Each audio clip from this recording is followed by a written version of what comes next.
മുസ്ലിയാരെ ഓർമ്മയുണ്ടോ? വഹാബിച്ചാരനാണോ?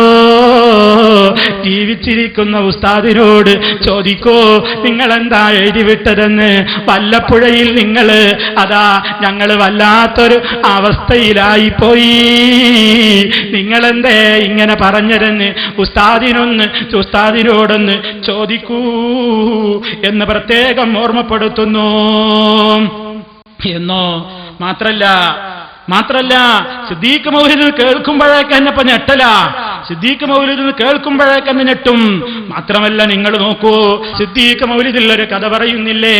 മഹാനായ നബി സല്ലല്ലാഹു അലൈഹി വസല്ലമിനോട് ഒരു പെണ്ണ്, അവൾ വന്ന് പണ്ട് പറഞ്ഞ ഒരു സ്വപ്നം, എന്റെ ഭർത്താവ് വിദേശത്താണ്, യാത്രയിലാണ്, ഞാനൊരു സ്വപ്നം കണ്ടിരിക്കുന്നു.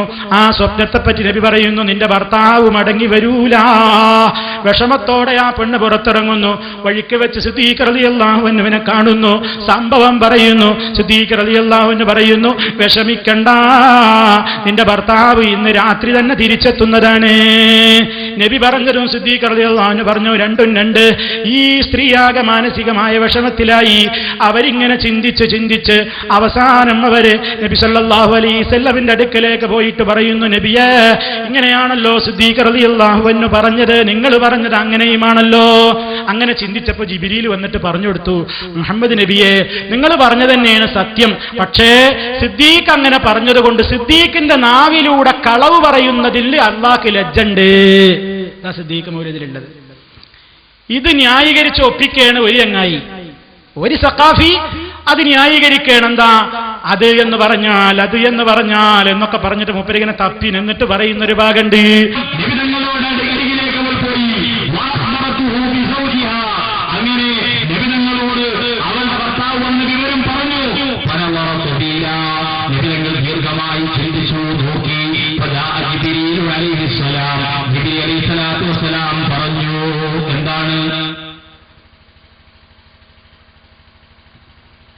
എന്ന് പറഞ്ഞിട്ട് അബൂബക്കർ സിദ്ദീഖ് റളിയല്ലാഹു അൻഹു, നീയും നിന്റെ ഭർത്താവും ഒരുമിച്ച് കൂടും എന്ന് പറഞ്ഞപ്പോൾ അല്ലാഹു റബ്ബുൽ ഇസ്സത്ത് അത് ഉറപ്പിച്ചുകൊണ്ട് മഹാനവറുകൾ അങ്ങോട്ട് പറഞ്ഞപ്പോൾ, സത്യം ചെയ്തുകൊണ്ട് അങ്ങോട്ട് വിശദീകരിച്ചപ്പോൾ അല്ലാഹു റബ്ബുൽ ഇസ്സത്ത് അത് സാധൂകരിച്ചു കൊടുക്കുകയും ചെയ്തു എന്നതാണ് ഈ സംഭവവുമായി ബന്ധപ്പെട്ടുകൊണ്ട് പറയുന്നത്. മൂപ്പരെ ന്യായീകരിക്കണ, അതിന് തകരാറൊന്നുമില്ല, കുഴപ്പമൊന്നുമില്ല എന്നൊക്കെ പറഞ്ഞ് ന്യായീകരിക്കുന്നു.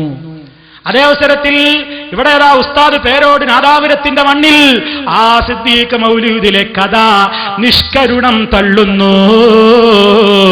ഇതിലാണ് പറയുന്നത്, ഒരു സ്ത്രീ ഒരു സ്വപ്നം കണ്ടിട്ട് നബി സല്ലല്ലാഹു അലൈഹി വസല്ലം തങ്ങളെടുത്ത് വന്ന് പറഞ്ഞു. നബി സല്ലല്ലാഹു അലൈഹി വസല്ലം തങ്ങളെടുത്ത് വന്ന് പറഞ്ഞപ്പോ നബി തങ്ങള്, നിന്റെ ഭർത്താവ് മടങ്ങി വരൂ, നിന്റെ ഭർത്താവ് മടങ്ങി വരൂല, നീ ഒരിക്കലും ഭർത്താവിന്റെ കൂടെ ജീവിക്കൂല എന്ന് പറഞ്ഞു പോലും. എന്നിട്ടോ അതേ സ്ത്രീ തന്നെ നബി സല്ലല്ലാഹു അലൈഹി വസല്ലം പറഞ്ഞ വിവരമൊന്നും പറയാതെ സിദ്ദീഖ് അക്ബർ റളിയല്ലാഹു അൻഹുവിനോട് പറഞ്ഞപ്പോ സിദ്ദീഖ് റളിയല്ലാഹു അൻഹു പറഞ്ഞു പോലും മടങ്ങി വരൂൻ. എന്നിട്ടോ ആ സ്ത്രീയുടെ ഭർത്താവ് മടങ്ങി വരികയും വരികയും ചെയ്തിട്ട് അതുകൊണ്ട് കഴിഞ്ഞില്ല. അങ്ങനെ ഒരു സംഭവം നടന്നെങ്കിൽ അതിനെന്തെങ്കിലും വ്യാഖ്യാനങ്ങളൊക്കെ പറയാൻ പണ്ഡിതന്മാർ ചിലപ്പോൾ പറഞ്ഞെന്ന് വരാം. എന്നാൽ അതിന്റെ ശേഷം പിന്നെ പറയുന്നറിയോ, നബി സല്ലല്ലാഹു അലൈഹി വസല്ലം തങ്ങളെടുത്ത് വന്നിട്ട് ഈ സ്ത്രീ ഈ വിഷയം പറഞ്ഞു. അപ്പൊ നബി സല്ലല്ലാഹു അലൈഹി വസല്ലം തങ്ങൾക്ക് വലിയ വിഷമായി. അങ്ങനെ നബി സല്ലല്ലാഹു അലൈഹി വസല്ലമ തങ്ങള് അതിനെ സംബന്ധിച്ച് ജിബ്രീൽ അലൈഹിസ്സലാമിനോട് ചോദിച്ചു.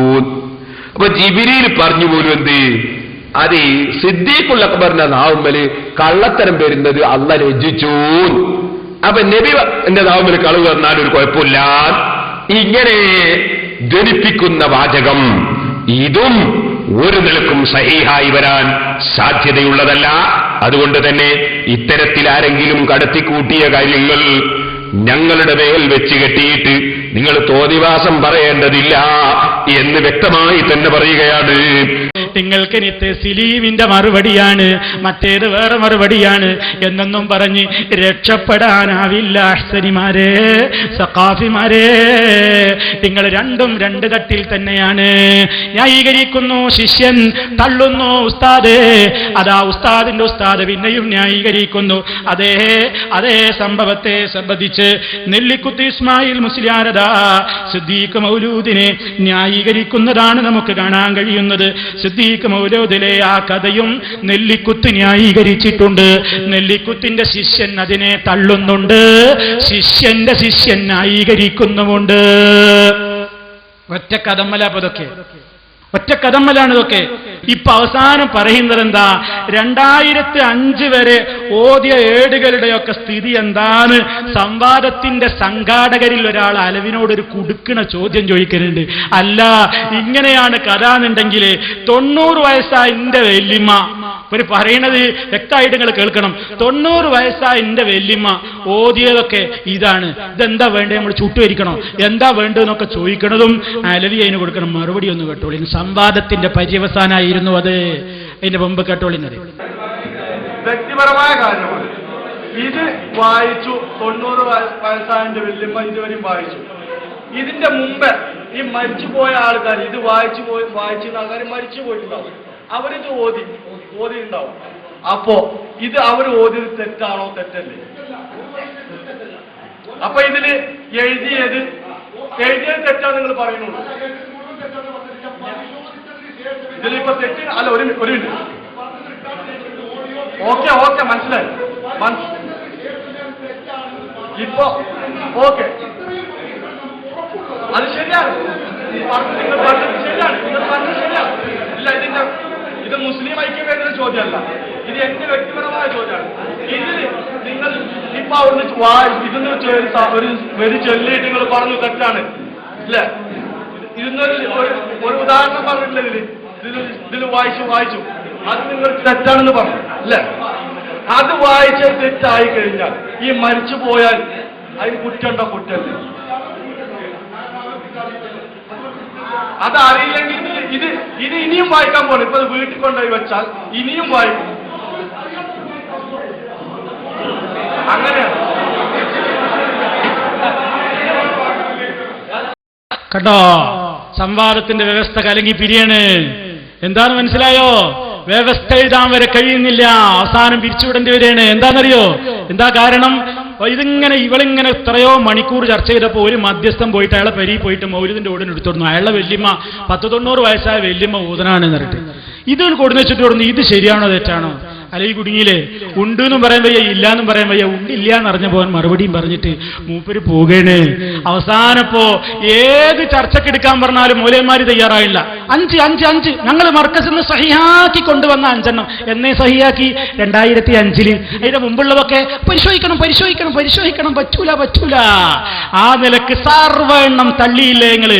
ഇതിങ്ങനെ കേട്ടപ്പോ ഈ മധ്യസ്ഥന്മാർക്ക് തോന്നി ഇനി ഇവരോട് ഈ വിഷയത്തിൽ സംവാദം വേണ്ടാതിരിക്കലാ നല്ലത്. കാരണം ഏത് പുസ്തകം കൊടുത്താലും അലയി പറയും അത് സ്വീകാര്യമല്ല, ഏത് കോപ്പി കൊടുത്താലും പറയും അത് സ്വീകാര്യമല്ല. ഇങ്ങനെയാണെങ്കിൽ ഇനിയിപ്പോ നമ്മൾ ഈ സംവാദം കൊണ്ട് കാര്യമില്ല, നിർത്തിവെക്കലാ നല്ലത് എന്ന് സംവാദത്തിന്റെ അവസാന ഫലം എന്ന നിലക്ക്, റിസൾട്ട് എന്ന നിലക്ക്, സംവാദ വ്യവസ്ഥയുടെ റിസൾട്ട് എന്ന നിലക്ക് അതാ മധ്യസ്ഥന്മാര് പറയുന്നു. ആ ഭാഗം കൂടി നിങ്ങൾ കേട്ടോളൂ, നമുക്കും അവസാനിപ്പിക്കാൻ കേട്ടോളൂ. ശ്രദ്ധിക്കും. ഇപ്പോ ഇത്രയും നേരം നമ്മൾ ചർച്ച ചെയ്തു. ഏകദേശം 4:30 മണി കഴിഞ്ഞപ്പോൾ തുടങ്ങിയതാണ് നമ്മൾ. ഇപ്പൊ ഞങ്ങൾക്ക് മനസ്സിലായത്, ഞങ്ങളെ ഈ മുസ്ലിം ഐക്യവേദിക്ക് മനസ്സിലായത് എന്താ വെച്ചാൽ, ഇപ്പം 37 ഏടായാലും സുന്നിപക്ഷം പറയുന്ന ഏത് ഏടായാലും അവർ പറയുന്നു അതിന് വേറൊരു പതിപ്പ് ഇവിടെ ഇറങ്ങിയിട്ടുണ്ടെന്ന്. ആ രൂപത്തിൽ എല്ലാ ഏടുകൾക്കും ഉണ്ടെങ്കിൽ പിന്നെ സംവാദത്തിലെ ഒരു പ്രയോജനവും ഒരു പ്രയോജനമല്ല. കാരണം 33 അതിന് വ്യാജൻ, 88 അതിനും വ്യാജൻ. ഏതിനും വ്യാജനാണെങ്കിൽ പിന്നെ നമ്മൾ സംവാദത്തിൽ പ്രയോജനമില്ല എന്ന് ഞങ്ങൾക്ക് മനസ്സിലായി. അല്ല